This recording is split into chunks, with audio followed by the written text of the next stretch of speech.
Well, good morning, Bakersfield, surrounding communities, and everybody watching online on YouTube, Twitch, and Facebook Live. This is the Early Bird Special right here on the second day of December. I am Chris Burdick. That is Sparky. Sparky, good morning. Good Let morning. them know what they're in for. Oh, we got a jam-packed show, and it's this day of the week, my favorite day of the week, because we get our boy 24 kg at 8 o'clock. We'll talk wrestling, but before that, at 7:30, Steve Sanders from Holiday Lights at Com will come in and will cheer us up. It's the holiday season. And we'll have some Holiday Lights at Com tickets to give away later this week. Plus, we'll wrap up the show with the champ at 8:30. Kyle Mask from 559 Fights, the super middleweight champ, is going to come on and talk about, I believe it's 559 119. 119. It's coming up December 13th at the Visalia Convention Center. But if you have any questions, comments, or you just want to jump on anytime, 661-842-2000. This is KGEO Sports Talk, 12:30 a.m., 101.1 FM. I'm going to try to get that in my head. We both have to try to get it in as much as humanly possible because, God, we've been on the radio now for what, 6 months or something of that nature? Something. And it's a weird change up. I'm not going to lie to you. I was waiting for the top of the hour. Right. I still hear sports talk, but I hear it in our intro.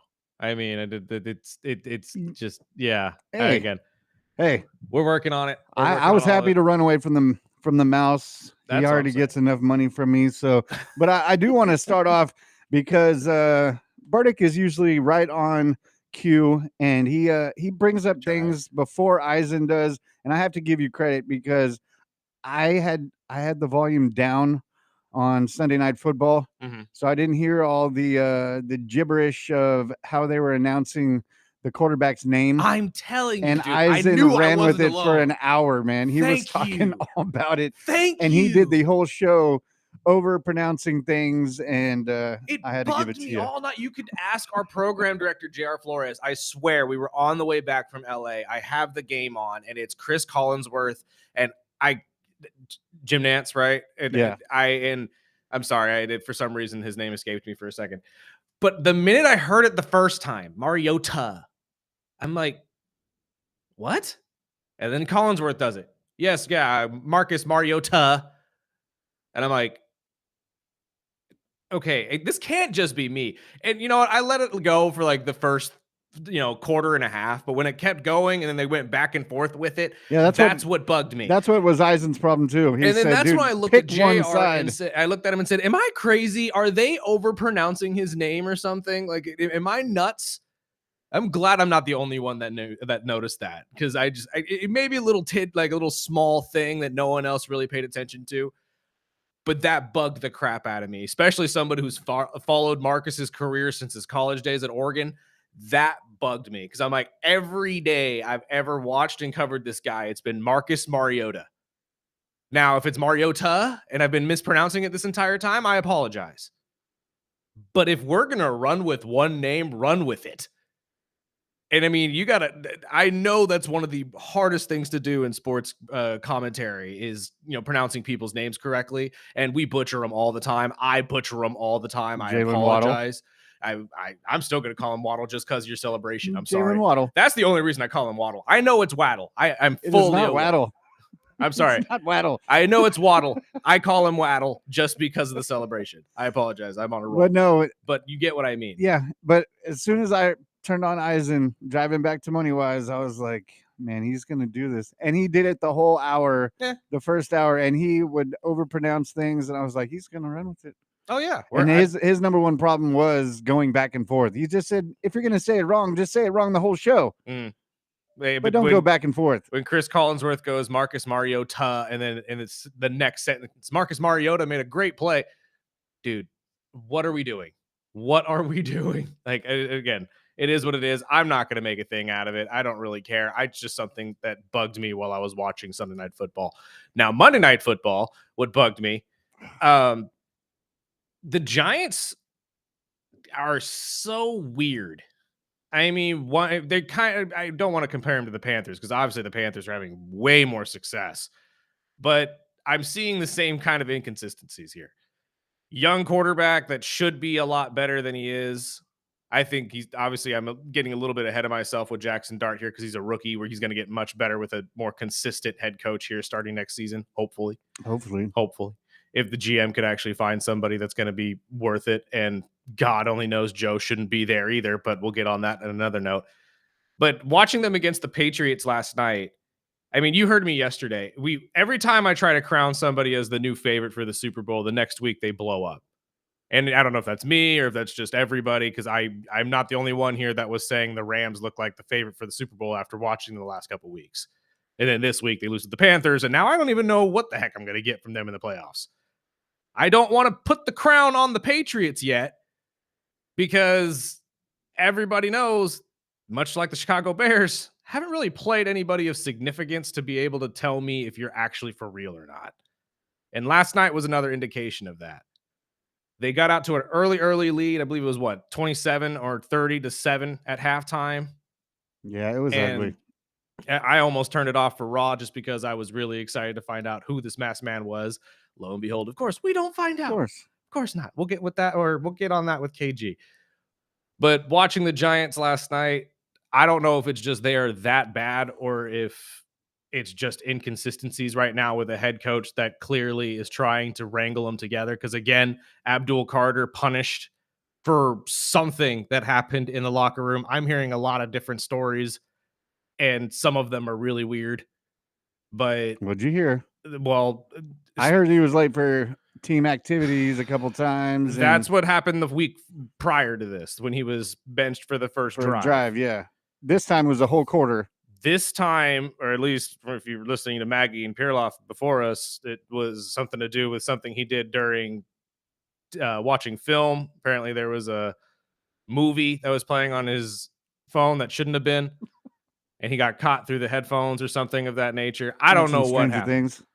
It sounds to me like Kafka's just trying to, wrangle these kids together. I don't know if that's a cry out from a rookie saying, wow, I really don't want to play here with the way things are right now. But that's also just really weird because Abdul Carter is an incredible talent. Although he's not getting to the quarterback as much as you would like him to this season, he's still disrupting plays and getting double teamed because of just who he is. So it's weird to see him not on the field to begin this game, let alone the entire first quarter. What's one of the topics I heard this morning driving in was, Abdul Carter being a one of the top 5 picks in last year's draft. And, with teams that overlooked and, wouldn't meet with players like Shador because of his attitude.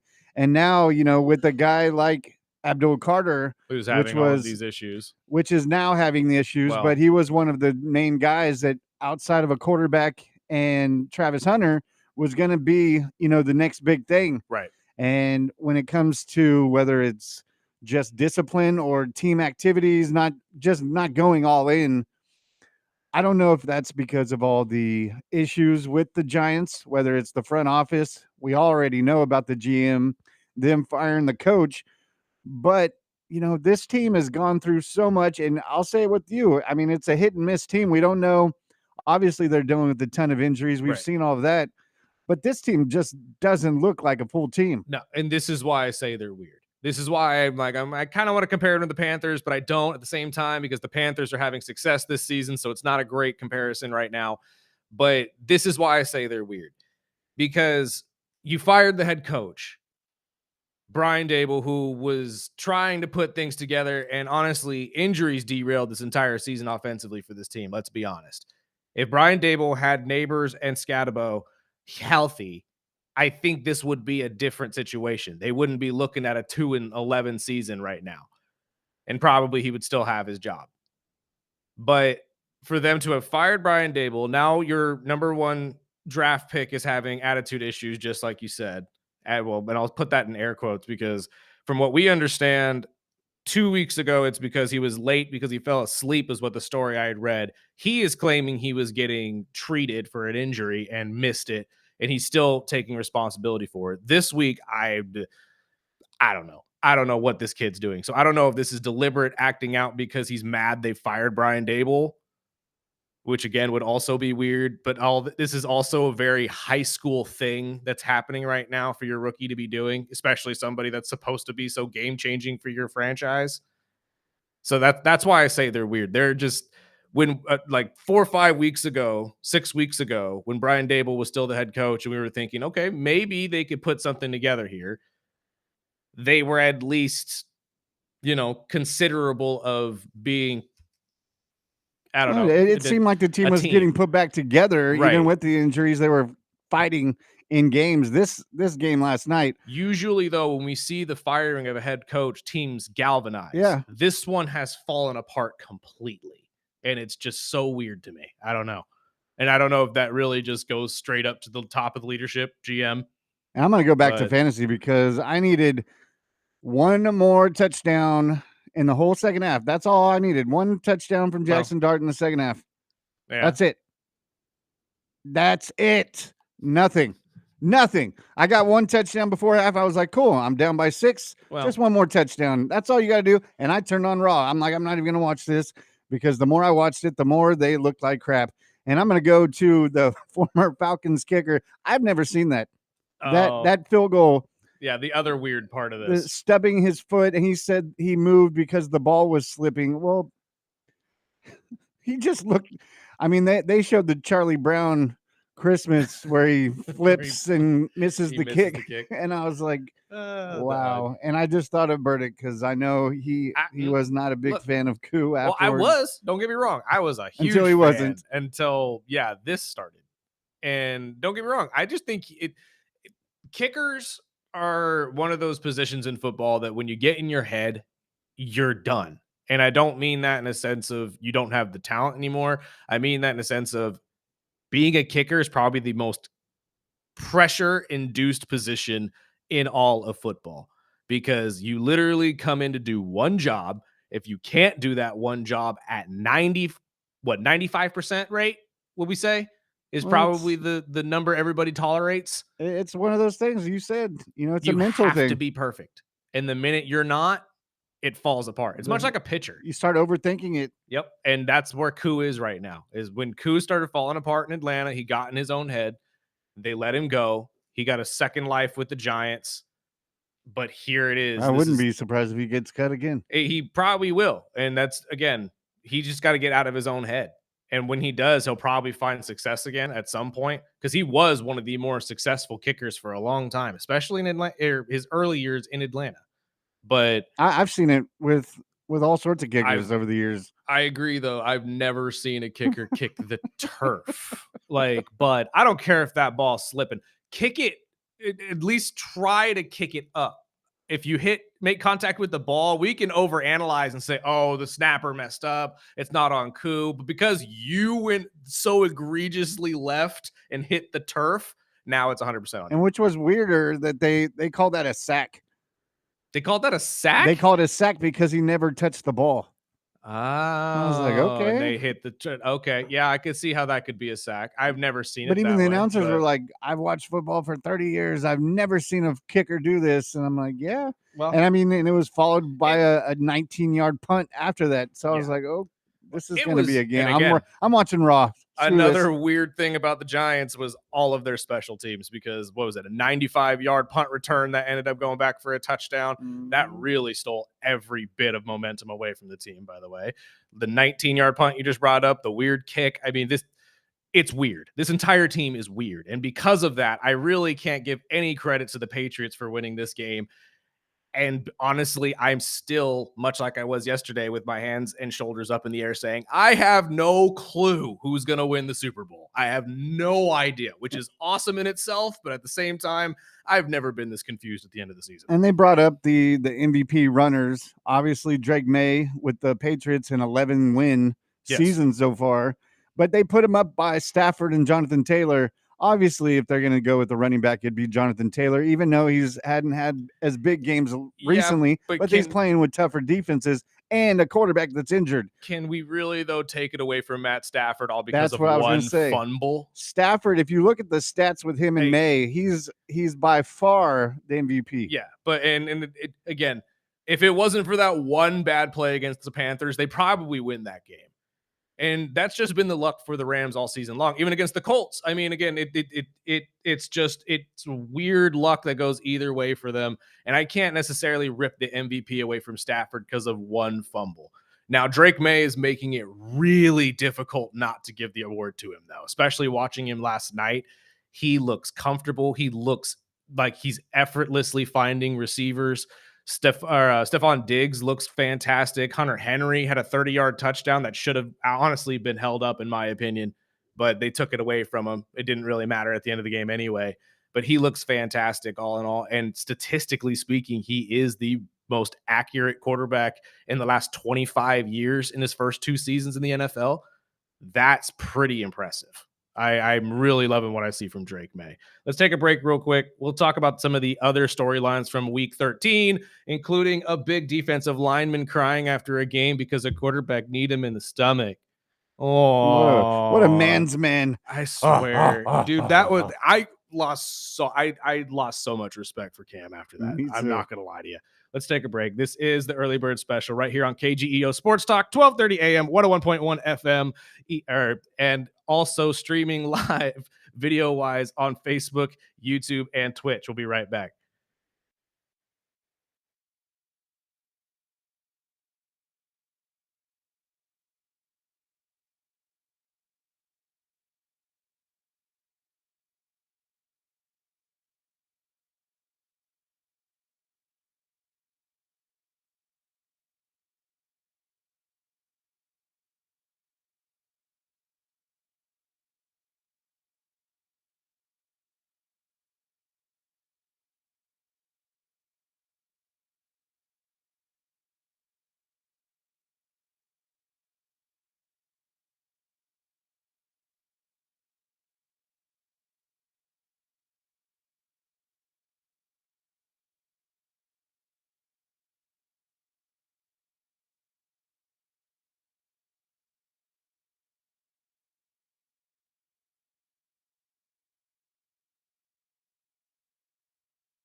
Wow. Welcome back. And you know what's funny is the more I see of the new season online for Stranger Things, every time I hear the song, no, I'm sorry. The more I'm seeing the subtle hints of Eddie throughout the season, it's crazy. It's actually pretty crazy. Dude, when I watched season 4 again, one of the funniest parts is when they find the upside down room in his little trailer. Right. He's screaming, Jesus Christ! Jesus H. Christ! And I'm like, dude, I miss Eddie. And I didn't know. I mean, he's been in so many movies. Oh yeah. But I didn't recognize Especially him without the after hair. him. You know, Fantastic Four and all these movies. I'm like, The Quiet oh, Place prequel. yeah. He was in that as I well. mean, he's been in so much things. Yeah. He's a fantastic actor.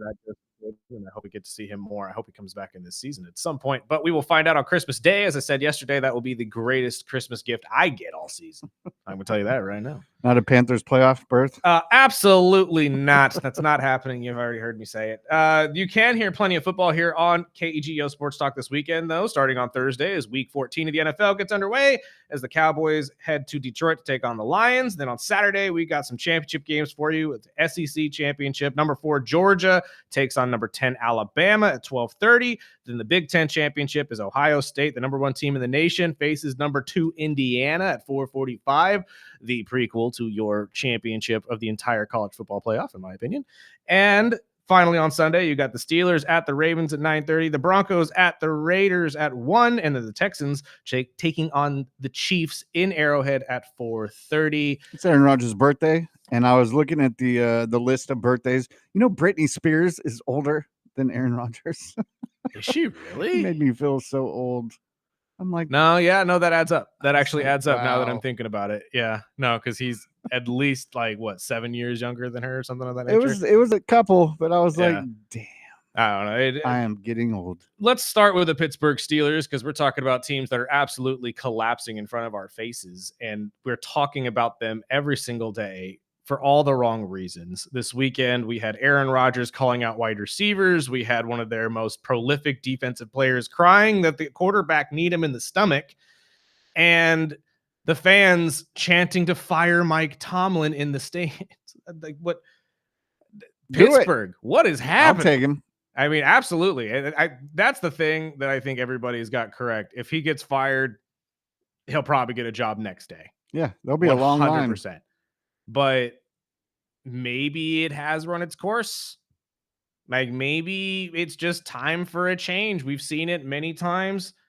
Teams just need some sort of change at the helm of leadership in order to figure it out. Now, to be honest, I think it's more based around you have the oldest roster in the NFL, led by a 40-year-old quarterback, a aging defensive back who had to move positions. Yeah, Jalen is crap.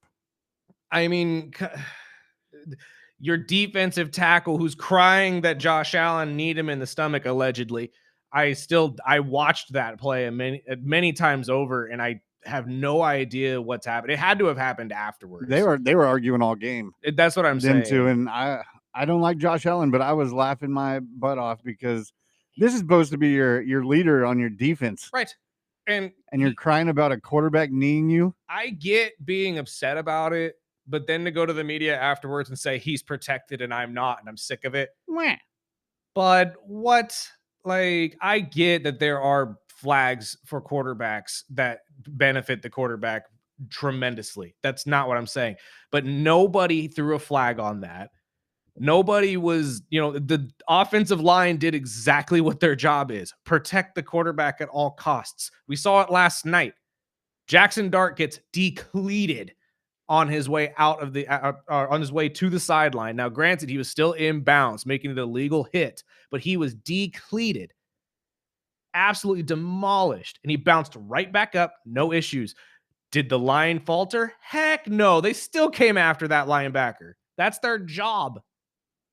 So I don't know what protection you're complaining about, but that's kind of part of the territory, Cam. Like, I lost a lot of respect for him when I heard him say I mean, if they would have won that game, we would have never heard anything about it.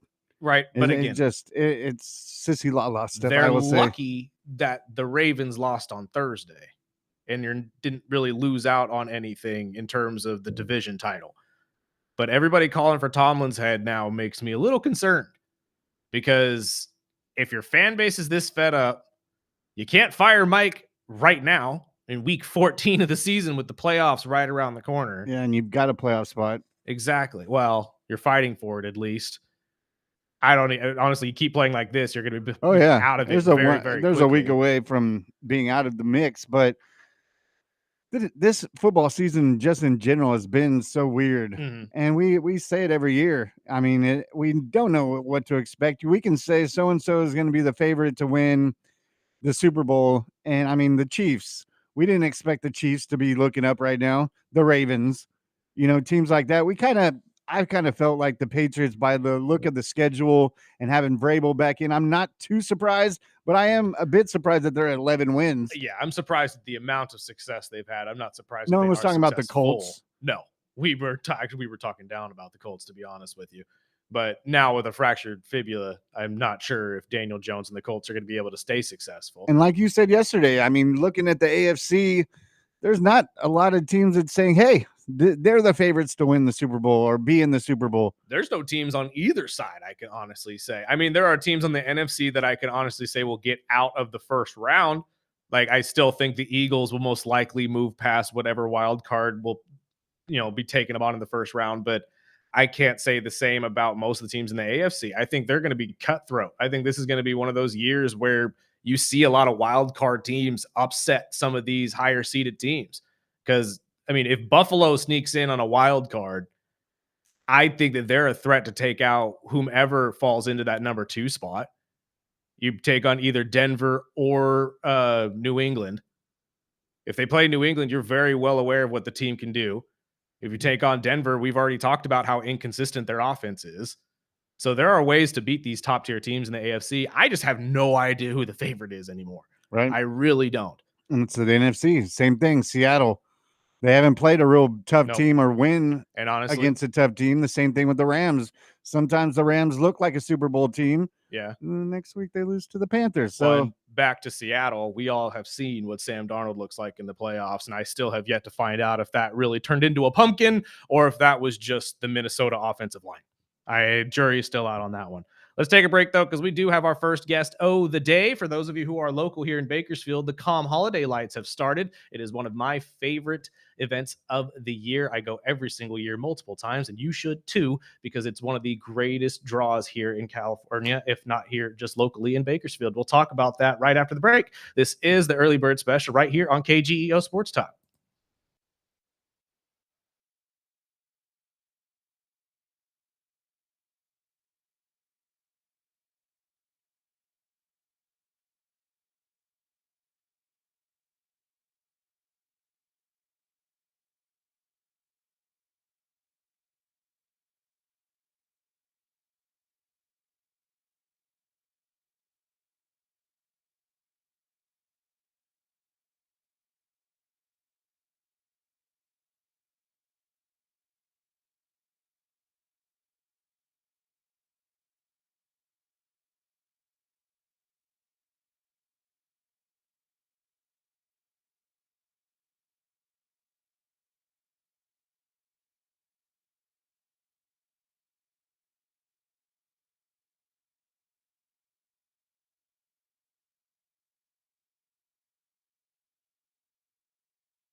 Welcome back.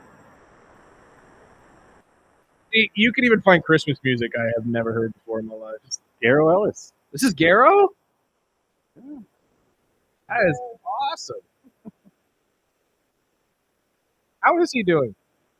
He is doing better every day. Good. God is good. Absolutely. Well, it is Christmas time, and if you are here locally in Bakersfield, you know very well the best light show anywhere in the area, if not in the entire state of California, and that is at Calm. And here to talk about it is our guy. I'm sorry, Steve. Yeah.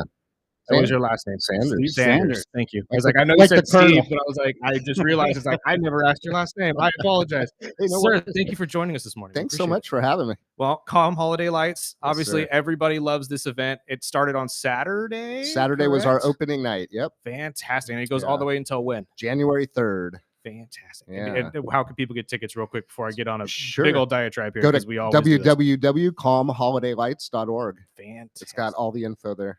And this has been going for years, probably as long as I've been alive. God only knows. But how much have you guys kind of grown this since the beginning? Yeah, so this is our 23rd year, believe it or not. And I was looking back at the original, first few years, and we would get 5, maybe 10,000 people out there. And, it was a nice little fundraiser, but it's grown to last year we had almost 70,000 people, raised about $400,000 for the zoo. And then our partner agency is Teen Challenge. So they do all the concessions and they made money to support their program. So it really is a great deal and a great family tradition. I remember going to this when I was very, very young, because obviously you said 23 years. I'm 32, so it had to have been around like 9 or 10 when you guys really just had it a couple lights out there in the beginning foyer, and then you had the show that was the Charlie Brown Christmas show. Yeah. And then it has now grown into the entire zoo. Exactly. Million lights?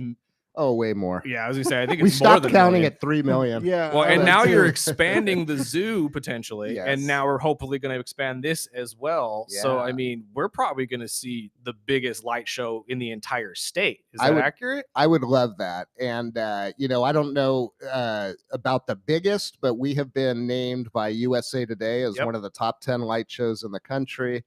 LA Times named us as one of the top 10 light shows in the Western US. So we're really proud of that. And Josh Barnett and his team at Lightasmic, they put up all the lights. He actually has, I believe, 9 other shows throughout the country. And so, just a Bakersfield guy who had a vision and a dream, and look That's where he's awesome. taking A it. Christmas light hoarder or what? I think so. Yeah. Jeez, I asked him that's if he so puts up lights at his Where does he house. put He's all like, of no these? thanks.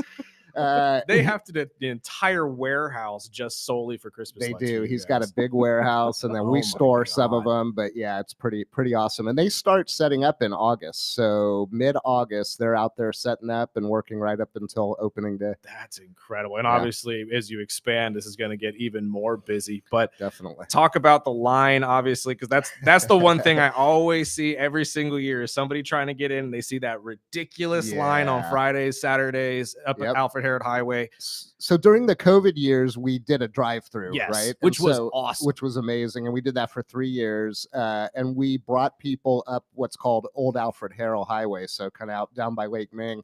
And so we continued that, and people do see the line on busy nights, but I'll tell you, it's not as bad as it looks. I promise. Yeah. It goes pretty quick. We have a FM radio loop. Mento Buru is our partner band, so we play some of their Christmas music. Very cool. And then you go right up into Calm and you get in, and you can purchase tickets online, so you don't have to stand in line when you get there to get tickets. You get right in, and it's pretty easy. And that is the easiest way to get tickets. Absolutely. How much are they this year? 25? So no, 19 is Okay, the cool. most you'll pay. Okay. During the first 2 weeks, Monday through Thursday, it's $3 off. Kids are under 12 are $16. Calm members get a discount. Military gets a discount. So it's very affordable. And how do you become a Calm member for people who don't know? So you can go right on to calmzoo.org. There's a button, click membership, and we have different packages, but you can get a family membership for about $75, and that gets you in for a whole year for, I think, 6 people. So it's Oh, that's not it's a bad at great all. deal. I mean, talk about the light, or say this is more than just a light show. Right. Obviously, we have Santa there. There's a train that takes you through everything. What other events do you guys have? So we have the Candy Cane Express, which is the train, and in fact, I think I'm driving tomorrow night. Nice, fun. Yeah, and so that's always fun. We have Santa. We'll be there through Christmas. And then after Christmas, for the first time, we're doing character nights. So every night after Christmas is a different theme. So we have like a Harry Potter night, Star Wars night, a Marvels night. We'll have characters in costume. Kids are able to dress up. Just a way to kind of keep it going after Christmas. And then on New Year's Eve, for the second year, we'll do the New Year's Eve extravaganza with Mento Buru. Nice. Family friendly. There's not many places you can take your kids to celebrate New Year's, right? So this is alcohol, drug-free event. Mento Buru plays for a couple hours. We drop a big ball at 9:00. Nice. East Coast, midnight East Coast time. And so I tell people you'll be home in your recliner by 10:30. It's Parents perfect. It's perfect for me. Parents love it. Yeah, it's perfect for me. Yeah. Exactly. Just tell the kids, oh yeah, it's midnight. Don't worry about it. The time changed. Exactly. The time changed. That's right. You're It's well New Year's past. in New York. Go to sleep. Go to sleep already. Well, let's talk about Calm a little bit, Sure. because for those people who haven't gone, it is the California Living Museum. Right. It is every animal that'll be around us here locally, plus a little bit of extras in there as well. Right. It's fantastic. I've gone a million times, and honestly, it's also now, in my opinion, I've told you this during the break, one of my favorite wedding venues. Yes. I got to go to a wedding there a couple weeks ago for my buddy Alex Bennett's wedding, and he loved it. It was a fantastic venue. There's a great view to it. I never even thought about that. That's a great choice. A great place. And I was confused at first. I'm not going to lie to you. When they told me we're going to Calm, I said, are we going to be next to the cougar? Like, what's happening? And they said, no, they got a venue in the back. Different type of cougars. Oh yeah, different type. Right. But no, it's a fantastic venue. Like, it is beautiful to look at, even throughout, like, and it wasn't hot at all. It just was greatly put out there. But talk about what you guys do in terms of other events outside of just being a museum. Absolutely. So that's kind of on the north side of Calm, overlooking the Kern River and the mountains there. We built what's called the Willows. So it's an event space. We've been doing weddings. I think we've done almost 10 weddings over the last couple of years. We do corporate events. So if a company wants to have a picnic or something out there, it's just a great view, and you have access to the zoo. So it's pretty amazing. And as you said, Calm is all California native animals that can't be released to the wild. So those animals we take in to rehab. We try to get them back out into the wild. And if they can't be released, we give them a great home for a lot of years.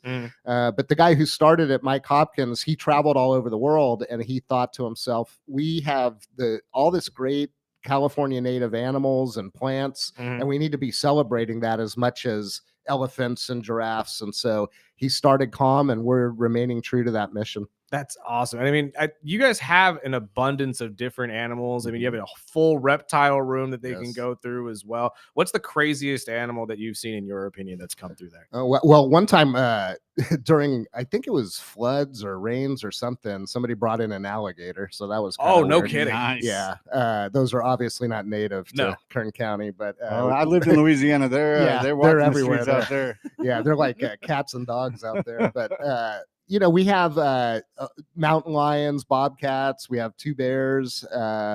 California condor is an amazing animal. We have 2 out there.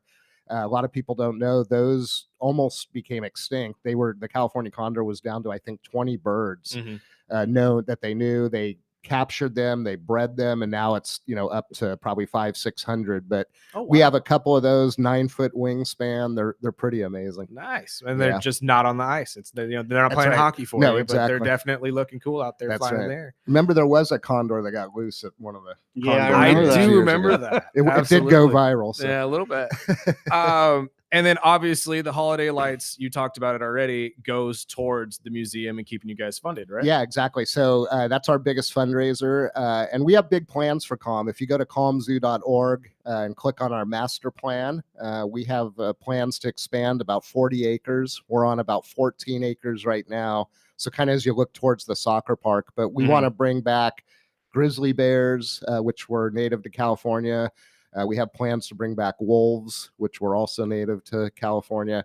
And so we just want to continue to grow it. And my goal is to make Calm the top destination to see California native plants and animals, and really celebrate that, not only in California, but get people from other places as well. I can't wait to see what that's going to look like at end of all. Just for comparison, for people who love to go to zoos, how would that compare to, say, San Diego? I don't know size-wise. I know we're bigger than Fresno. We're bigger than a lot. We have more. That's all that matters. To land. As long as we're bigger than Fresno, we're good. Yeah, and if you've been to Fresno, it's an amazing zoo. They were able to get some public funding, and so we're looking at what can we do to outdo Fresno, because that's what we like to do here. Exactly. As long as we can one up our neighbors to the north, I could not care less. Then I can rest finally. Exactly. Well, sir, usually we talk sports on this show. Do you have a specific sports team that you follow? Well, I'm from Denver, Colorado. So we're a Broncos fan. Long-time Broncos fan. And I actually have a quick story. So my parents had 2 season tickets to Mile High Stadium, the original Mile High. And one day my mom was out of town, so my dad had 2 tickets and 3 of us. So I was a little skinny kid, and he had me go downstairs to the basement. He emptied out a big tent bag that we had, and he put me in the tent bag. They put blankets over me, and he carried me into Mile High Stadium.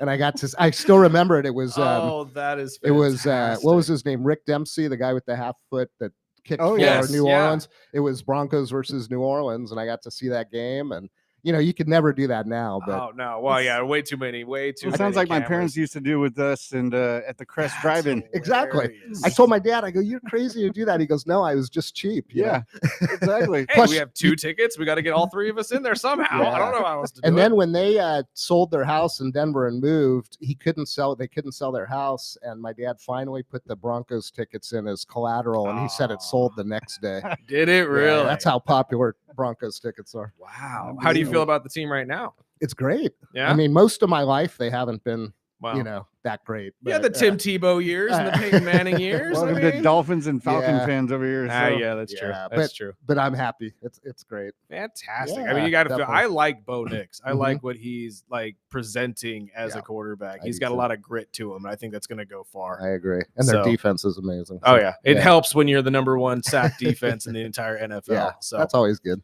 I don't know. That is, you guys are probably the closest thing in the AFC that I could say to a Super Bowl contender. But if you weren't listening to us before this, I can't crown anybody right now. Yeah. It's just been wild. It's a weird year. I mean, definitely. Sparky's Dolphins still have a chance to get in the playoffs too. That's how weird it is. You never know. You're telling me there's a chance. There is a chance. Well, tune in this week. Thanks to Steve and Com. We're going to be giving away holiday lights at Com the rest of the week. And the same way is, how do they get tickets for the New Year's Eve show? So same website. So holiday lights, comholidaylights.org. Sorry. And it's all by date. And so if you go to the 31st, you'll see the tickets for that. I think it's a few bucks extra, but you get a great concert with Mento Buru, and really thankful to those guys. They've been with us for several years. Oh yeah. Jay teaches amazing. My son in piano for the last 2 years. So he's that whole band is just a great local group. They came out and helped us with the Woolworth opening.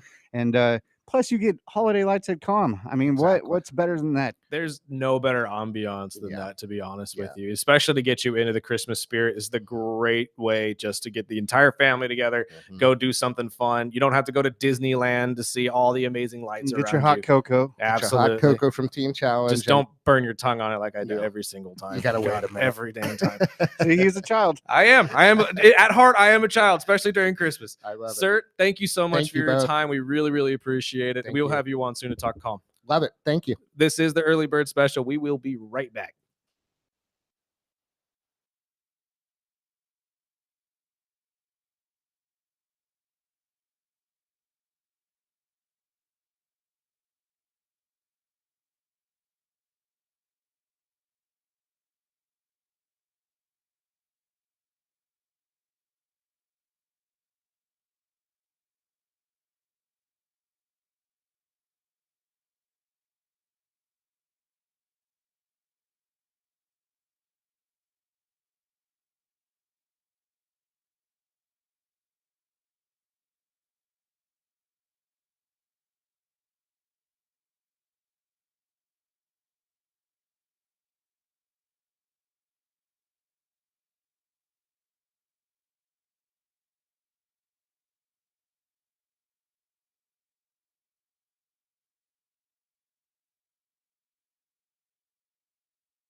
I'm always curious every time I hear.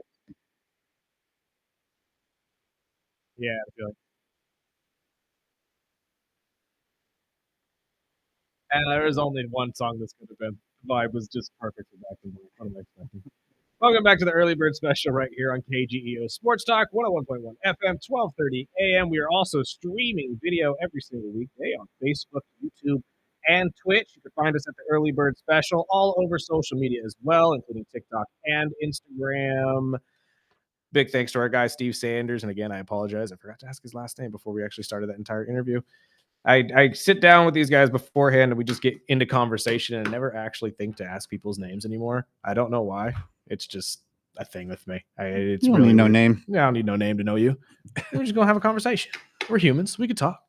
Let's wrap it up with the NFL real quick before we call it our guy 24KG to talk about Raw last night because we were all bamboozled once again. We were told we were going to figure out who this was, and all we heard was from multiple sources that Seth Rollins was seen backstage without a sling. I don't believe it. I believe it. I don't believe it. I believe it, to be honest with you. But again, I didn't watch Good Morning Football yesterday to find out if he was there, and I didn't watch it today, obviously, to find out if he was there. So I probably should have. I'll go back and find out. But if he's still there with a sling, even if he, I just don't think he's there yet. I don't think he's healed fully yet. I think we're looking at an Austin Theory situation. And the same thing with, how the Vision's saying they have nothing to do with it. And then, of course, which we'll get with KG because Braun Breaker with the mic drop because that promo was badass. Did you see this? That was a great promo for Braun. And he took a shot saying it Seth is garbage. Yeah, he's going to be getting both Seth and CM Punk at some point. But I thought the smoothest part about it was Logan catching the mic afterwards.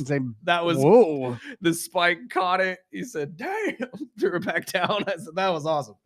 Let's talk a little NFL though, because there are some weird stories that we still have to get to. That's the word of the day is going to be weird because the NFL has just been an absolute circus lately. The Eagles offensive coordinator had his house vandalized yesterday, or I believe Sunday night, actually, after a loss to the Bears. He got egged. And this is another team that we still can't figure out what's going on. They go from being one of the most prolific offenses in the NFL 2 years ago, or a year ago, technically, going to be 2 years ago, and winning the Super Bowl, to being bottom half of every statistical category in the NFL, including the rush game, which should arguably be one of the best in the NFL. Where's Saquon? Well, I don't know if it's Saquon or the offensive line. It could be a combination of all of it. But you heard me say it at the beginning of the season. Traditionally, when teams win the championship, a good amount of the players don't come in with that same fire, that same hunger and energy that they came in with the season before. So maybe that's part of it. But we were talking about the Eagles at one point last season as well as being a chaotic dumpster fire before they went on their incredible run and won the Super Bowl. So is it out of, the realm of possibility they do it again? No.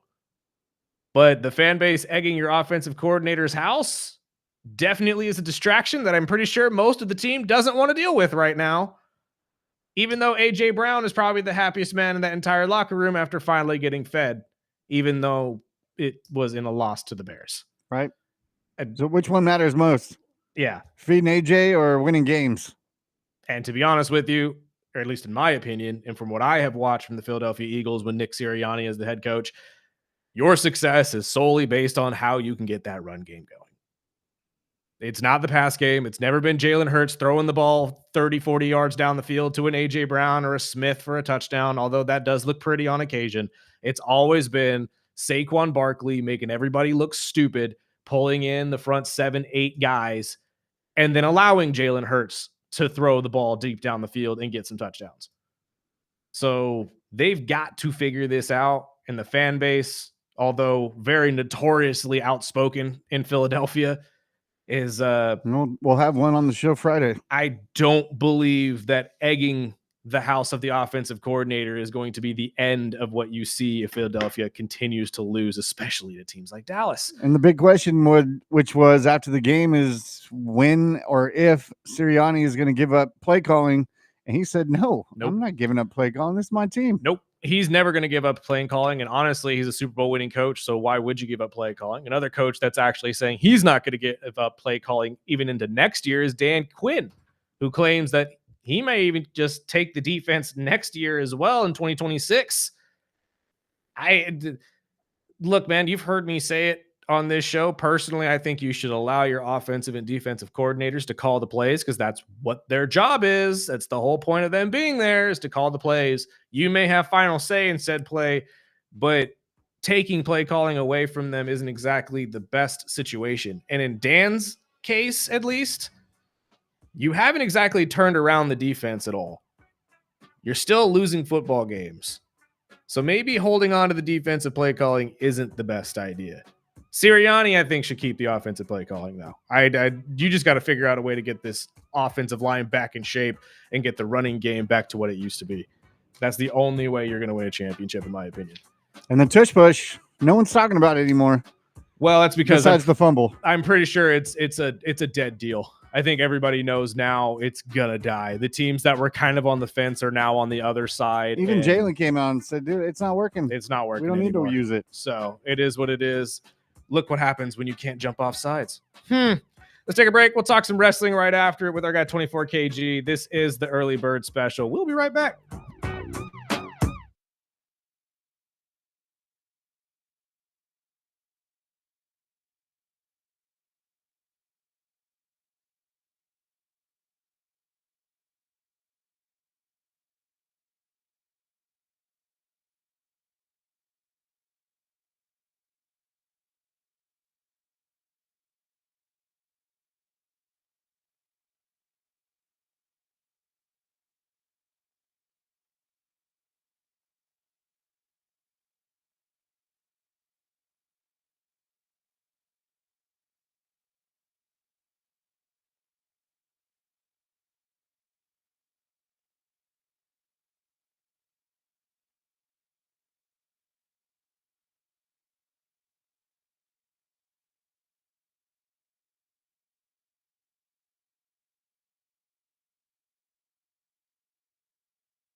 Welcome back. Early bird special here, hour 2 on this Tuesday, second day of December. First and foremost, we got to thank our guy Steve from Calm for coming in and talking Calm Holiday Lights with us. Go check it out. It is the best light show here in the state, easily, and one of the best in the country, as you heard. But it is also time to talk all things wrestling as we talk with our guy 24KG, live from his home down there on the east side. Sir, how are you? How are things? Well, you know how we do it, man. It's been one enthrallic weekend of wrestling and the stimulus that goes with that and watching the WWE product. But I'm not here to talk about the pageantry. I'm not here to talk about the showmanship. I'm here to talk about the positives and the negatives from what happened this weekend at Survivor Series. So I got to start with that. I mean, I asked everybody the same question yesterday. What was the highlight of Survivor Series to you, and what was the low point of Survivor Series to you? And then we will get to your grade overall. Whoa, man. Well, I'm not going to take in fan reaction. I'm not going to take in IWC connoisseur internet reaction. I'm just going to go ahead and say that one of the lowest points of that show was the Stephanie Vacour and Nikki Bella match. And to couple that low point, Jay Uso running it back in the middle of War Games, bro. That was just all right. See, that was a You high gonna make me point to take me just because Brock said, "No, we're done with this," that and just now walked that out. That was was the great. high point. That was a high point Didn't in that even wait the match. 3 minutes for him to come into No, the match or anything. Said, "You know what? If no. you're gonna run this back, I'm just gonna, I'm gonna come Yeah, out now." I'm coming out now. You know what I mean? We're gonna be done with all this yeet stuff. So those were just two aspects that I kind of went, and one that I was like, yes, about. But positives and negatives, man. If we're gonna start at the top, we might as well start with the women's war games match. One thing I gotta say on both matches, no team cages. Now I know visually we're used to seeing these teams go in cages and whatnot. Yesterday on the show, you guys made a great point. The boys are just too beefy to fit in that cage. They've had the bloodline in that cage before, but I don't think Brock's in a cage. He's not the type to say, "Yeah, you're going to put me in a cage." No. And booking wise, there was some controversy about the order on which certain performers wanted to come out with. So on both teams, now that kind of had me, a little head scratcher. But I think it was a great pace, a good build. You had some good impact spots with, Becky Lynch coming in with the kendo stick, Kyrie Zane, the chain spot, Charlotte's front handspring lariat was pretty good to see. It had some JBL stank on that. So, Mhm. I really had a good time watching that. Huge crowd pop for AJ Lee. The pre-selected order, though, on both ends of the matches kind of took away the suspense of who's next, team strategy, the things that really make you or had you a fan of war games to see as the old Vince adage would say, can they coexist? And it was overall a great finish. I'd have to say that, especially when Io jumped off the cage. Instead of just jumping off, she did like a front what do you call it, a moonsault, or Mhm. it that was just crazy in the trash can. That was crazy. Then I just moved on to the John Cena and Dominic Mysterio match, which overall I had more pluses than negatives for. It was a good match. Out of 177 total pay-per-view matches, John Cena has tied second with The Undertaker for 100 PLE victories. And that's just not something to say. That's something to really applaud. This is the GOAT. 2 weeks, he's gone. So we're not going to see John Cena anymore. This was his last PLE in its entirety. Him going out to Dominic, losing the IC title, I think was a good call. Mhm. It was a good call. Now I would have liked to see him hold it, but things go the way that they go for a reason. Now the injury spot, that was a plus. It had me just a little bit because we all know Dominic's a POS, and he pulled that same Penta kind of vibe, like, oh, I'm hurting, just to do the roundabout with the shenanigans. We should have seen that coming, but not in the way that it did. You know what? The pop rock, the Tahana bomb from the other members of Judgment Day, Finn and JD being involved. Overall, it made sense for John to lose. And hey, the right person was crowned. Now we're just gonna skip over the Nikki Bella and Stephanie match. I mean, that was, boy. I'd rather step in wet cat crap barefoot than watch that match which I again. have. Yeah, Yeah, and it's not pleasant.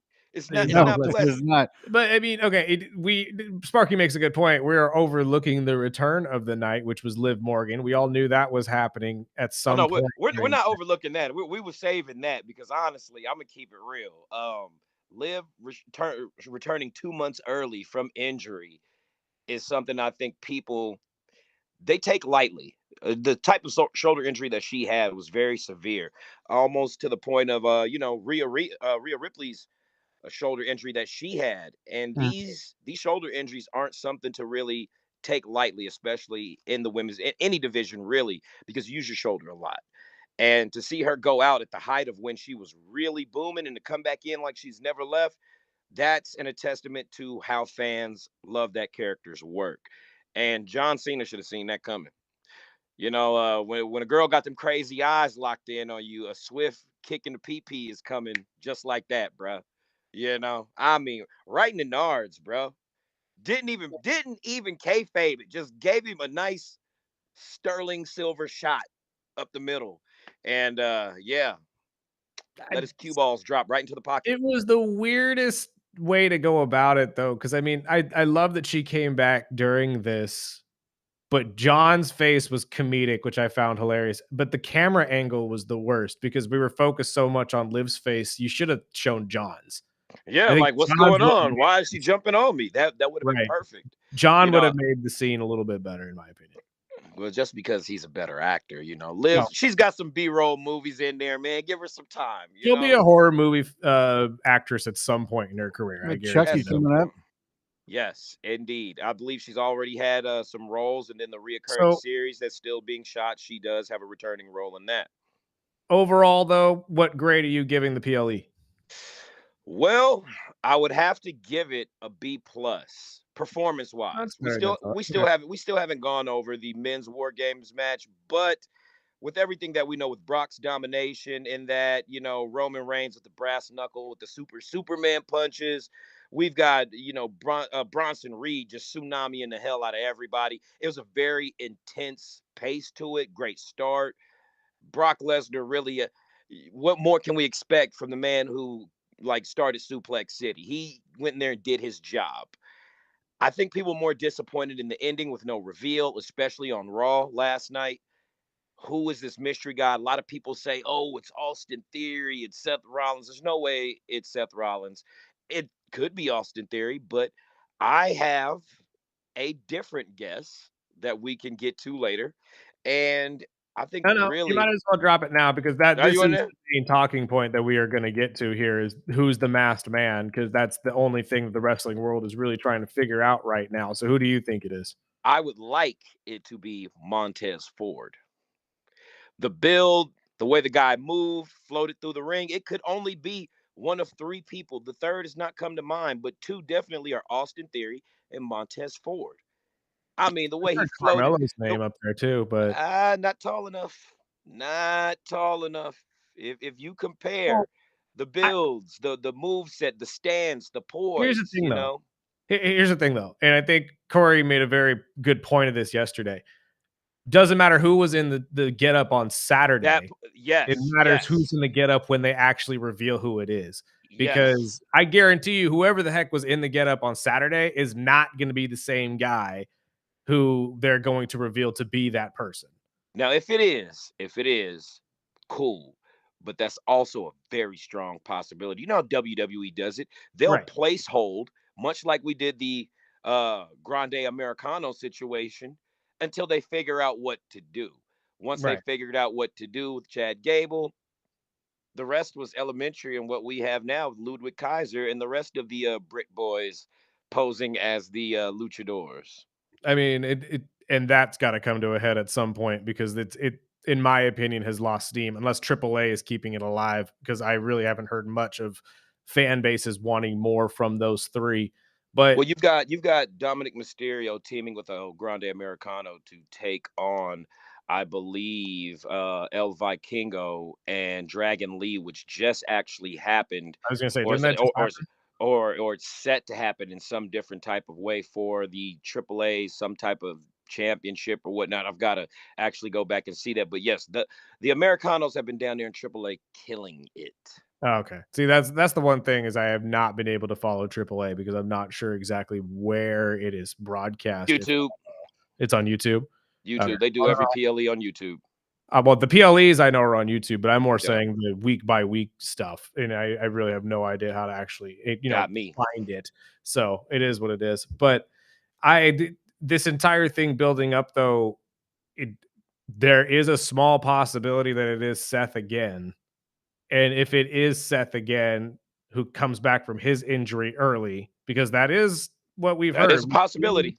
We've seen a lot of news organizations within the space say that that is the way things are trajecting, is that he's coming We've back seen early. him on a lot of media without his sling as well recently. See, that I have not. I have not seen Mm. him in media without the sling. The See, only thing I I've thought seen it is was him going to Good be Morning Seth Football. until last night during Monday Night Raw when they pushed it so hard that he was looking for Yeah. Seth. I was like, all right, it's not going to be Seth then. Yeah. Yeah. No, that's kinda how I felt about it as well. One thing I want to point out for Monday Night Raw last night, I see WWE Epic. is starting to focus more so on the tag team division. Specifically, last night, a match with AJ Styles in the New Day. If you go back and check out that finisher, that was one of the more spectacular finishers from a tag team Mm. that you would never think would come together and pull off tandem moves. But the finish from the double foot stomp to the back of Kofi Kingston off the top rope that springboarded him into a Styles clash to be caught by AJ Styles in midair was nothing short of phenomenal. Yeah, I rubbed it in there. Yeah, phenomenal, baby. And both men and women's divisions in the tag team. I mean, Yes. it is lighting it up.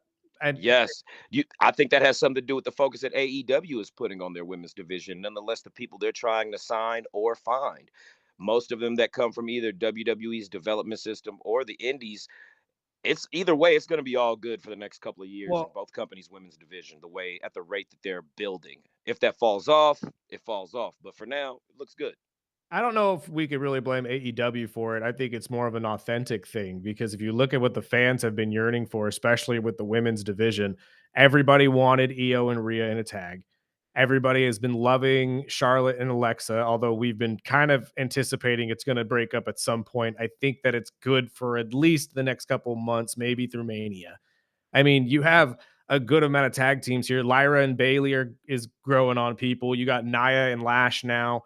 I mean, I think it's a great way for all of these veterans to get these younger superstars some time in front of in front of a television camera. One and two, it opens up Stephanie and Jade to take on other competition that's not just Rhea, Io, Alexa, Charlotte. The same six people that we see get recycled in on the main event title scene. You know what I mean? So Yeah. now we're going to see more. I mean, they already teased it, but we're going to see Liv and Stephanie at some point, which I knew was going to happen. I think we're going to Yes. see probably Julia and Jade at some point. Like, you know what I mean? Like, we're going to see some of these interesting combos that you never really thought we were going to see this early in their careers. Oh yeah, they've got to step it up and randomize some of these matchups, especially giving us new feuds. You can also see that on the horizon. As long as we've been watching the WWE or any wrestling product, when a company starts getting the hot hand and booking genuine new feuds that show interest and feedback from the fans, you can't help but to be drawn in. I think that's the case of what you just described right Well, now. since you brought up other organizations, we did have a message or a question for KG saying with TNA moving over to A and MC? yeah, is that a way for the WWE to part ways with them? I don't think necessarily part ways. They're always going to have a hand in the pie, proverbially, because it's WWE that's been helping them find a broadcast platform for their shows. Now, as most people don't know, American Movie Cinema (AMC), they've been like the American version of like BBC One and all these other things for the classic movies. But they also have, digital platforms that you can stream movies on, subscribe to, and for them to bring in a sports entertainment element just shows the reach that all major companies are seeing the value in when it comes to professional wrestling. All of these streaming platforms are going to start finding some sort of live sports to be tying Yeah. themselves to, because Tubi that's has evolved, not yes. evolved, but like Evolve Wrestling. They also show, uh, previously aired episodes of Mm, NXT and so forth. So when you go across every digital platform, like Roku, they run TNA, ROH continuously mm. on their live streams of previous episodes. So not just to mention sub deals, but major deals like that one are going to increase, I'd say, visibility. It's not broadcast, but hey, it's just as good.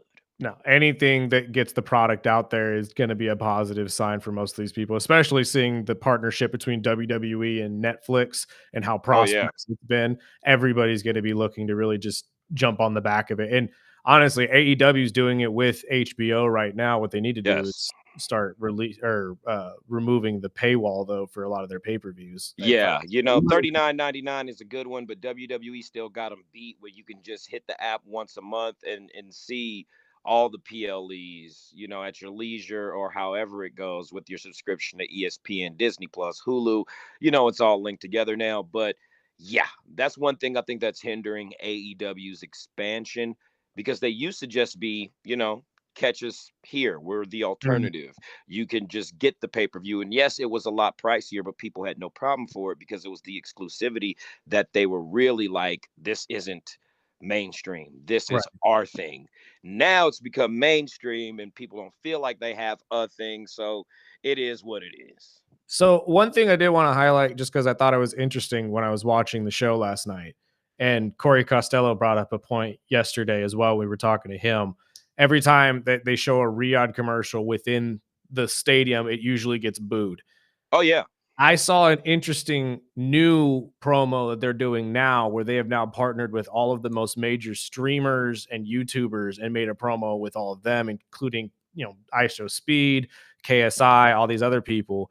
And I assume an effort to win over kids in, making them feel a different way about the company. How do you feel about this, and do you think it's going to work? Because obviously with Royal Rumble right around the corner and them heading right out to Saudi Arabia for that, fans are still pretty peeved that they're getting these PLEs taken away from them.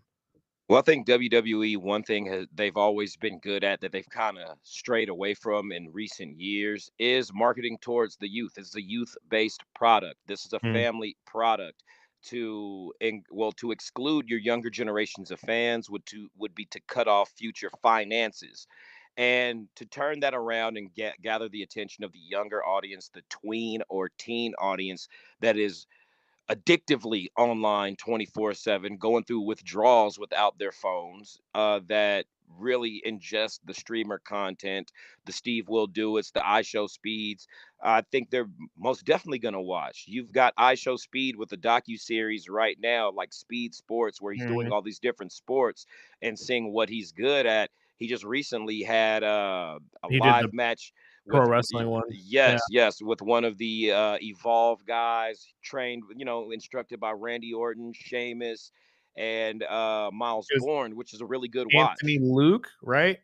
Yes, I believe that's Maxine's Yeah, fiance fiance. Yeah, from which is LFG. which is a blue chipper. He's definitely a blue chipper. He's got some size and some moves, so we might see him in NXT pretty soon. Nonetheless, this gives you exposure to how the system works and maybe an earlier interest in characters that the younger audience might be attracted to or interested in. Absolutely. And honestly, it's probably just a strategic play from the company, if I'm being honest, but it doesn't bode well, in my opinion, with TKO that every time they show their parent company essentially or their biggest company within within the business, and every time fans boo it out of the building. Yeah, You know what well, I mean? there's a lot of uncomfortability with Right. how the whole Riyadh Saudi Arabia deal was brokered, how long it's gone, the way it's moved about. And I think that's just from fan expectation. People would Fair. expect London or elsewhere to get a Royal Rumble or WrestleMania before things that happen in Saudi happen. Well, you got to understand the Saudi Arabian Sports Authority has got more money than most of all of your sports networks combined. Right. So they can go start a new golf league or whatever league that they want. And if WWE is helping with the modernization of that country's media image, don't be surprised if you don't see Ronald McDonald jump in the ring at a certain point. They will pay for whatever to be modern and commercialized and just globalized in the aspect that, hey, this is a place you want to visit. Don't go to Jamaica. Don't go here. Come see us. You know what I mean? So that's I put it like this. Some of these NFL teams could learn. They could learn how to repackage their Well, brand. I'm not going to say the Buffalo Bills need it, but I'm not a Bills fan. We're not going to say the Cleveland Browns need it. I'm not a Cleveland Brown fan, even though we got the Sanders jersey on, but it's a Frisco jersey today. We got Dad's jersey on today. You know, Ah, we just saying we're not gonna go into that there, but yeah, that's what we're looking at right now. The modernization that Riyadh is trying to do. I think real talk, the live reaction speaks more so than the televised reaction to people because you'll see videos go online where they're like, every time there's a commercial for Riyadh, people go crazy, Mhm. not in a good way. And eventually, WWE, I say they don't care, but eventually they end up caring in some type of way. They'll end up muting it. They'll end up only playing it online on the screens. Whatever they do, they'll find a way to get around that. They're never going to stop making money. I know, but again, going after the kids, and I shouldn't say going after the kids, but attacking it in a way where you essentially win over the younger generations. You don't want to put those two things in a sentence right now, especially with the footage of Uh, Paul Heyman you get what I pushing the mean, kid though. out the way. Yeah, yeah. That's what I'm saying. Like there are levels to it that I'm just like, okay, weird. But Paul Heyman pushing the kid out of the way, I don't blame him. The kid's in the way. Out. Hey, He's a look, heel. Get out of the security, way. security Sure, you failed should have stopped that those kid. I don't guys. know what the heck you're doing. Real Yeah. quick, because we are running out of time, we need to talk about the future because Friday bodes the finale of this entire tournament. We get Gunther against LA Knight, which I predicted yesterday. Who is your winner and who will be taking on John Cena in his final match in a couple weeks? All right, look, I would want LA Knight to win. That's what I would want. But we're not talking about what I want because LA Knight he's got nothing out of this entire tournament. He's got nothing out of this entire year. He's been shafted, shysted, pushed to the back this whole time. And I really feel like if you really wanted to give LA Knight that rocket strapped to his back, which you guys took off, if you guys want to reattach it, retiring Cena would be great. But like I said, it's not about what I want. I think they're going to go with Gunther, and I think it's going to be a chop fest. And if John Cena wins and goes out with the win, that would be awesome. I think, but it's more than likely that he won't. And Gunther's going to chop his head off, and then he's going to ride off into the sunset. And What there is we have it. And I think that really just fails the entire run that Cena's had. 3 back-to-back losses on his way out. Like, come on, man. I get it, but again, that's John the last couple Yeah, years. I mean, he's he had a wants to get ridiculous back. losing streak as a singles competitor regardless, so he doesn't care. I will say this though, last 2 matches for Gunther, Carmelo Hayes and Solo, both of them, Bangers. both competitors, Solo and Carmelo Hayes, have never looked better as wrestlers. I will Yes. give them Solo, that. man. Solo I looks wanted awesome. that. I wanted Solo to win that so bad, and I Yeah. knew going into it that Gunther I was going to thought win Tala it. was going to help him. I thought Tala was So going to did be the key. I. I was like, oh my God, he's going to win. He's Nope. going to find a way to win, But him getting caught by the ref and going, like Yeah. completely cartoony, putting and the thumb behind his back. Was Solo tired or just playing it really well? No, I think he's just playing. He's selling it real nice, He man. was selling the hell out of that. This was a battle between 2 behemoths, man. Those some big boys in there. Not even just that, but I noticed this with even the LA Knight and Jey Uso match. Each one of those matches, at least for the guys, had a different kind of pace to it. It was faster paced. It was more aggressive. I mean, you saw Jay literally throw himself into the buckle a couple times, and there was no padding to it at all like you would usually see him do. It was definitely taken a little more seriously during this Monday Night Raw. Yeah, but Jey Uso's crashing out evolution is Yes. one to keep your eyes on. And before we get out of here, I got to send a shout out to Warrior Youth Football. Their end of the season Oh yeah. awards are coming up this Sunday, and go Warriors. They closed out their championship season with another win. So, good for the community, good for the kids, man. Shout out to Warrior Youth Football, man. You guys are awesome. Keep it up. Absolutely. I forgot we had to do that last week and we neglected to actually say that before we got out of here. So hopefully we are going to hear from somebody in that camp as well and get them on the show before Oh the yeah, end it's for the kids. It's of for the next kids, man. season, for the next season. But sir, thank you so much for your time. We really appreciate it. And hopefully this time next week, we'll be talking about LA Knight and John Cena. Hopefully, but if not, if ring general pose. Yeah, we'll see Gunther what up. happens. Gunther up. I hope you're right, though. I hope John ends up winning. I hope this is just Yeah. going to be one of those that John ends up actually winning. Because if I see him, We never get to see anybody retire with the win ever.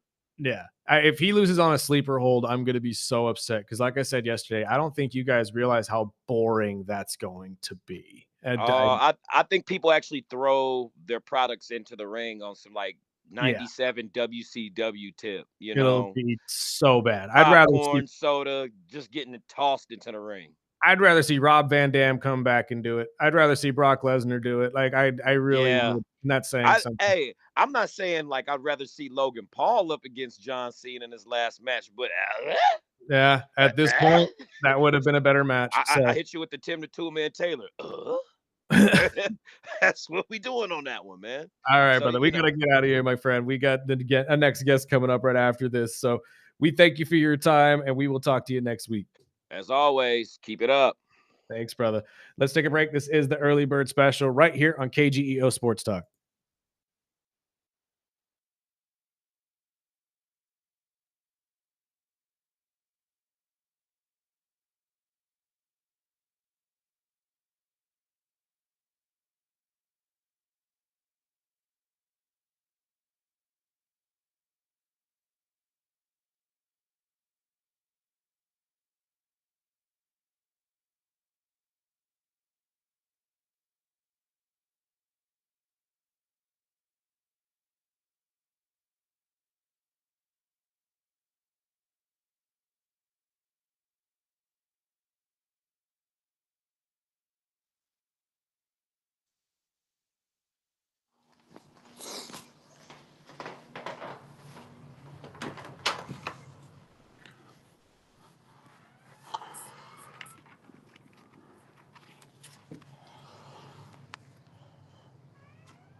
Welcome back. Early bird special right here on on KGEO Sports Talk. I almost did it again. Sparky. I'm telling you, this is going to take a sec for me to get used to. It really, truly is. We're trying to get our next guest in here. 559 fight champion Kyle Mask is going to join us before his big fight next week. On the 13th, if I'm not mistaken, at the Visalia Convention Center, the number 119. If you are a fan of mixed martial arts, you want to go check out 559 Fights. It is a fantastic, fantastic promotion. They do. I mean, we've had many of the fighters in here. Obviously, you've heard our guy Sal Bruno in here multiple times. We've had Joel Iriarte. That's just a boxer. I apologize. That's a different guy.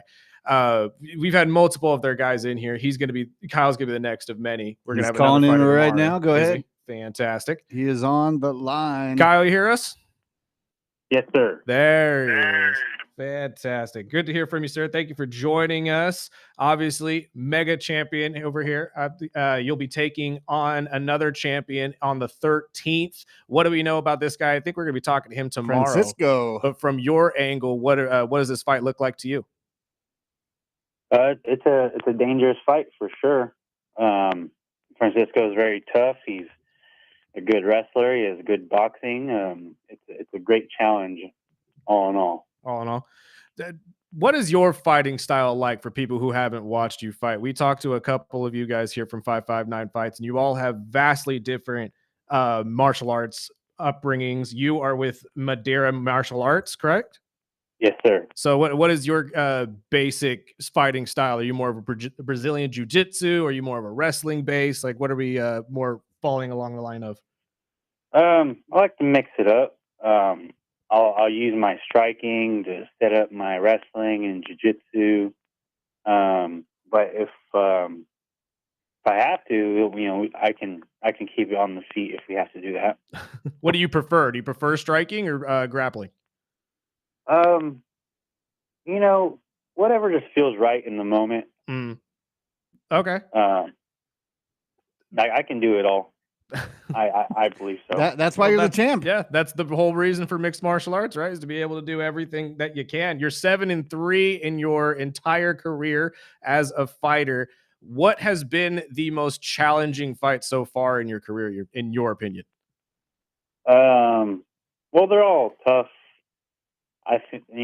Honestly, it feels like the next one is always the most challenging one. Is that right? Are you somebody who looks for that next big fighter? Like, are you just itching for the next big guy? Yeah, of course. And like I said, it always feels like the next fight is the biggest fight, and it feels like that again. So that excites me, and I'm ready for it.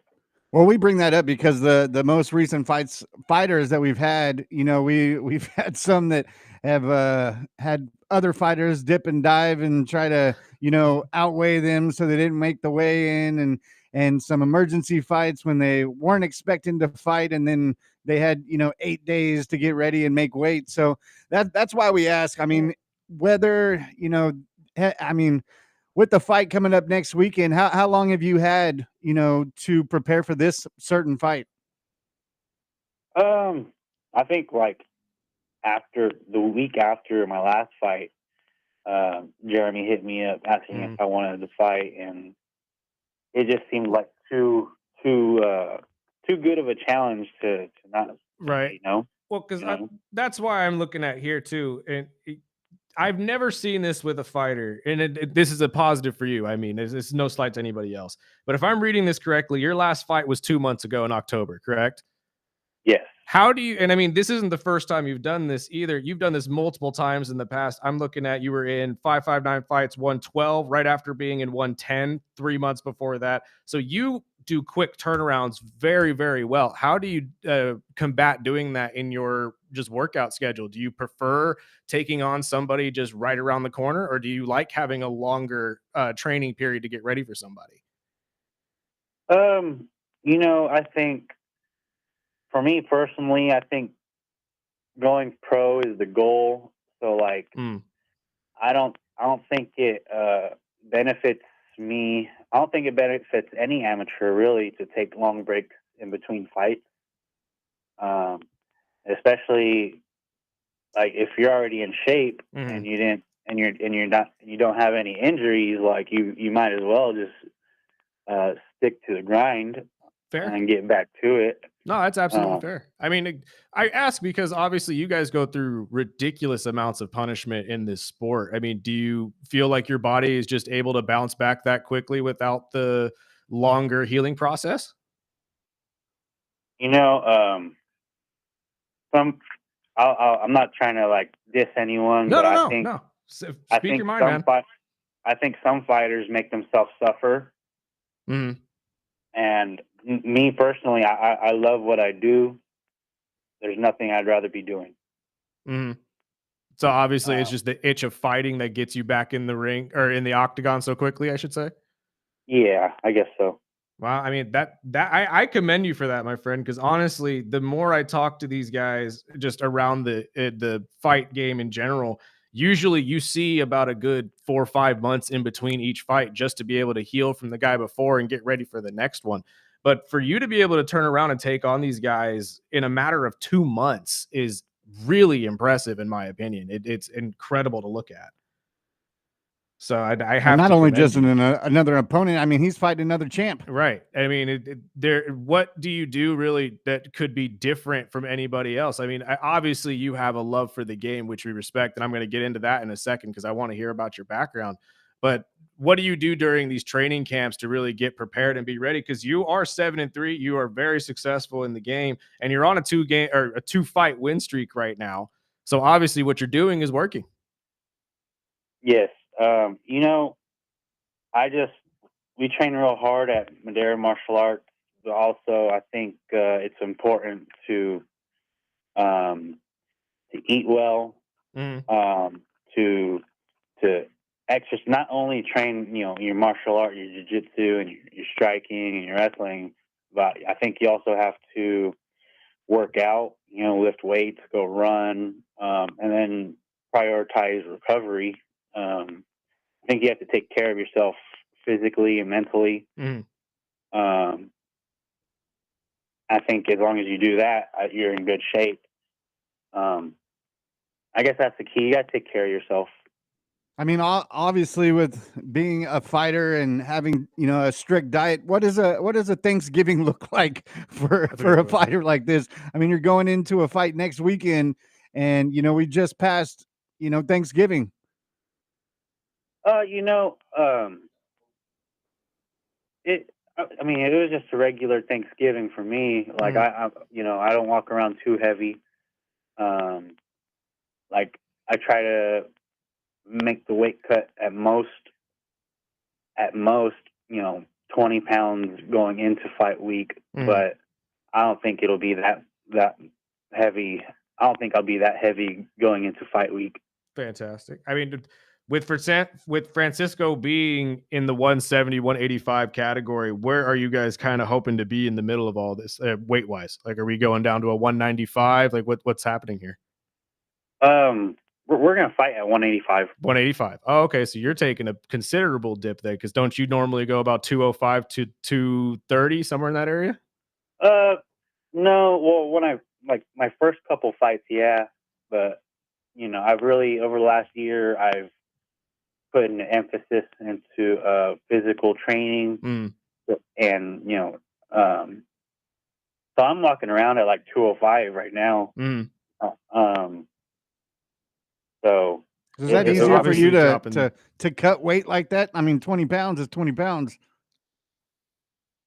Well, you know, as long as there's ways to do it, and I've done it before. I'm not too worried about the weight cut. I mean, it's a challenge for sure, but I do this.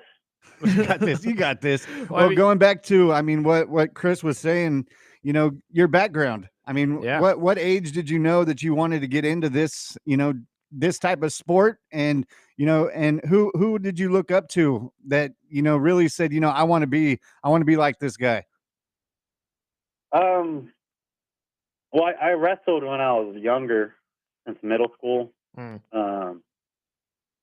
And I don't know. I was always a fan of MMA and UFC.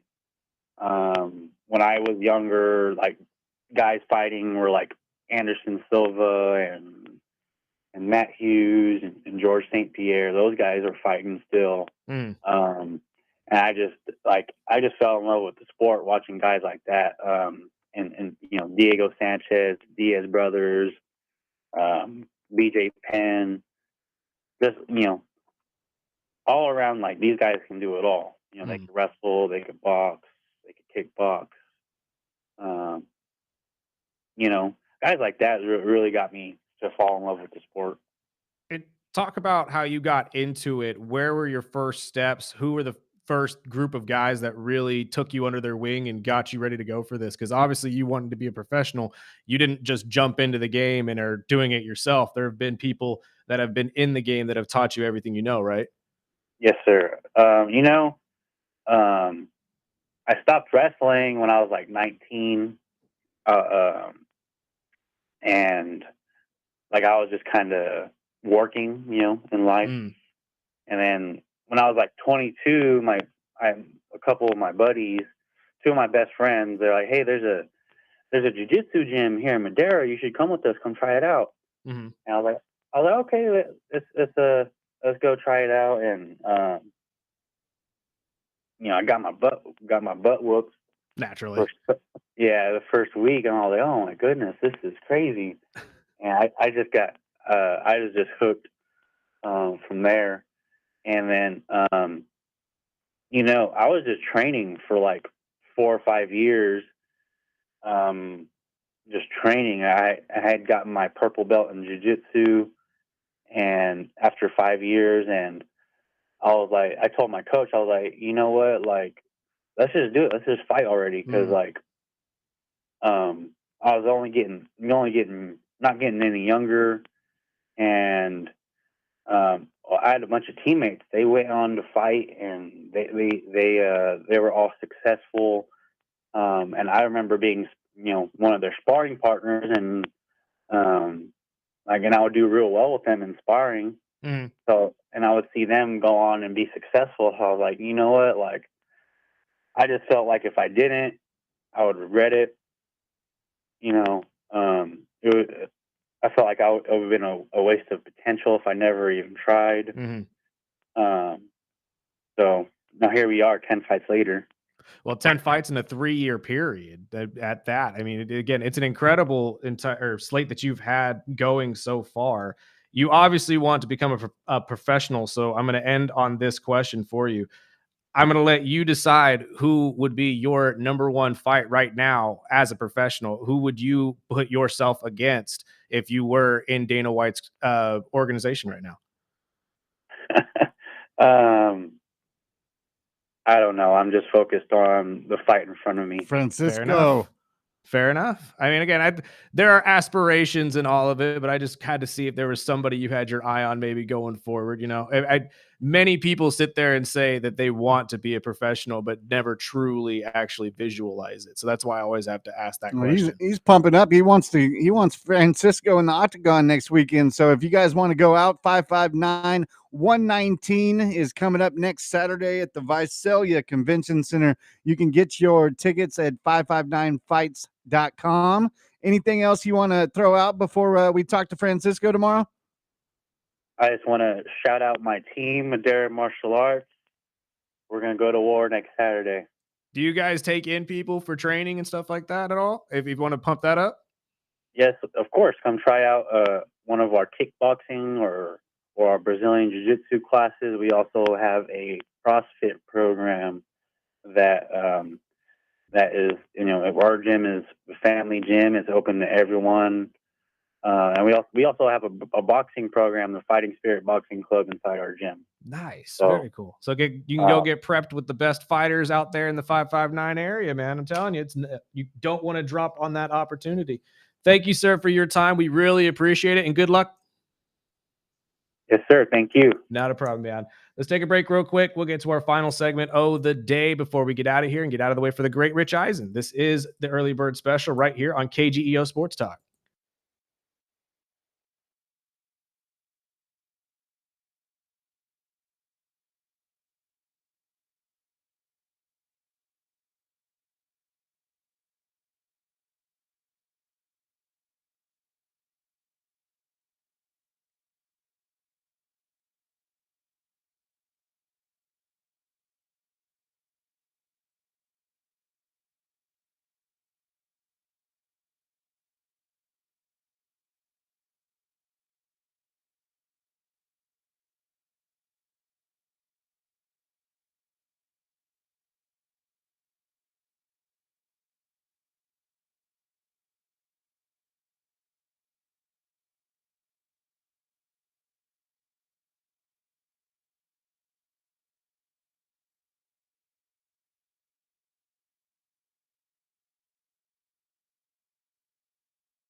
Welcome back.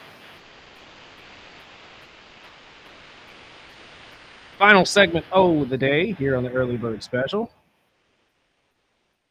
I want to thank everybody for joining us today. A guest-filled show. Kyle Mask, our 559 fighter. Obviously, KG jumping in and talking all things wrestling. Plus, Steve coming in talking about the Calm Holiday Lights. We'll have tickets for you guys, I believe, hopefully starting tomorrow. We'll have Kyle Mask's opponent on the show tomorrow. Hopefully, we'll get some video out of him. But, man, 559 fights, it is growing. And the fight is next weekend. The promotion itself has become incredible. It's huge. It's huge. So, like, it's not an exaggeration when we tell you guys it does have a UFC feel. Like, it really does. Like, you walk in, you feel like you just walked into a Bellator. Like, Yeah, and you're not going for 3 or 4 fights. This is a whole day event. Whole card, like, and all of them are taking it to the utmost important. Like, they take all of this seriously. Kyle, obviously, an aspiring professional in his own right. 7-3 in 10 fights in 3 years. That's pretty impressive. I gotta highlight that, man. Like, normally you don't see that. When I looked at his entire fight card and realized he just fought literally 2 months ago, and now he's turning around and fighting a champion right after that.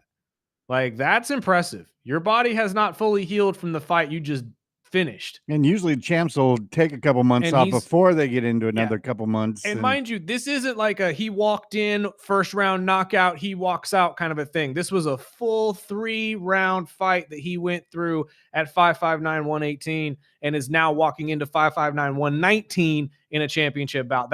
That's incredible. That you have to give him all the credit in the world for that. All these guys, man. I mean, we've talked to, I'll always go back to Sal Bruno. The stories he's told us, he was kicking back, eating his food from his mom that he always waits until after a fight. And then he gets a call and be like, hey, we need a fighter in 10 days. And your Thanksgiving question was an interesting one because I didn't even consider that, to be honest with you. Like, don't get me wrong. Although probably not one of those questions you would hear on ESPN, but we're not on ESPN anymore. 2 weeks after. It's a very valid point. It's the biggest eating day of the year. Who doesn't eat on Thanksgiving? 2 weeks after, I'm still eating turkey sandwiches. I'm also surprised he's dropping 20 pounds like that. Like nothing. That's pretty impressive. If you constantly think that's water weight, I mean, good on you, bro. Like, if you can honestly do that as a fighter, I'm very curious to see how this fight's going to go next weekend. I'll probably try to make a trek down there to Visalia and see this myself live. And they also, they also stream them on YouTube, which I was able to watch the last fights on YouTube. So if you can't make it out to Visalia, but we're going to continue to pump 559 as these fighters and these fights are just getting bigger and bigger. And if you haven't heard of 559 fights, you're going to be hearing about them for the foreseeable future because they're also working on getting some streaming options on ESPN, and it's crazy. I'm excited to see what Francisco has to say. I would not be surprised if 559 had an event down here at the Dignity Health Arena at some point, or not the arena. I apologize, the convention center or theater or whatever you want to call it. Because honestly, it really has grown to that length. They are getting to a point where it's going to very much get too big for the venues that they are at currently. So you want to be a part of this now because it really is very, very entertaining to be a part of. Also, real quick, I want to shout out the games you'll be hearing this weekend on KGEO Sports Talk. Yes, we are no longer ESPN Bakersfield, but that does not mean you're going to lose any bit of your football coverage. You'll be able to hear championship games on Saturday, starting with the SEC championship game. Number 4, Georgia, taking on number 10, Alabama. Go Dogs. And then the Big Ten championship right after that, the number 1 Ohio State Buckeyes taking on the number 2 Indiana Hoosiers at 4:45. Go Hoosiers. Go Hoosiers. This is my preview for the college football playoff final, by the way. I think it's going to come down to these two teams. No matter if the Hoosiers are moved after potentially losing the Big Ten championship, it matters not. It'll be those two teams at the very end of it. Then the NFL, obviously you'll have the Thursday night game right here as well, starting at 4:30, the Cowboys at the Lions. Sunday, we got the Steelers headed to Baltimore to take on the Ravens for supremacy in the AFC North, I guess, unless the Cincinnati Bengals come out of nowhere and surprise all of us.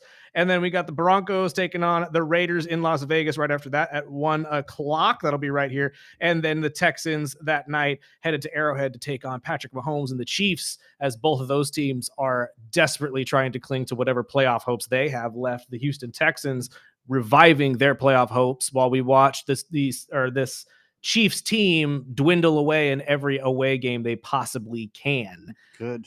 I don't know, man. It's going to be weird not seeing Patrick Mahomes in the playoffs. I'm not going to lie to you. You're going to see a lot more of him on TV. And for you Dolphins fans who don't like the Buffalo Bills, that might be the only team that could stop the Buffalo Bills thoroughly from making it to a Super Bowl. The Bills beat the Bills. I agree with you, but I'm just saying I like the fact, allegedly, that the quarterback allegedly is allegedly kneeing defensive tackles in the stomach. Man up. I thought you were a defensive tackle, a captain. It lost a lot of respect for Cam after that, but it is what it is. If you want to go to the media and complain that the quarterbacks are protected, but I'm not. And again, what are we talking about? Are we talking about protection from the league? Or are we talking about protection from his own offensive linemen? Because that's their job, homie. That's literally all they do is get in between you and him. Let's get out of here. We got to get out of the way for the great Rich Eisen. Join us back here tomorrow, 7 to 9. Follow us on all social media platforms and YouTube and Twitch. Sparky, let's get out of here. KGEO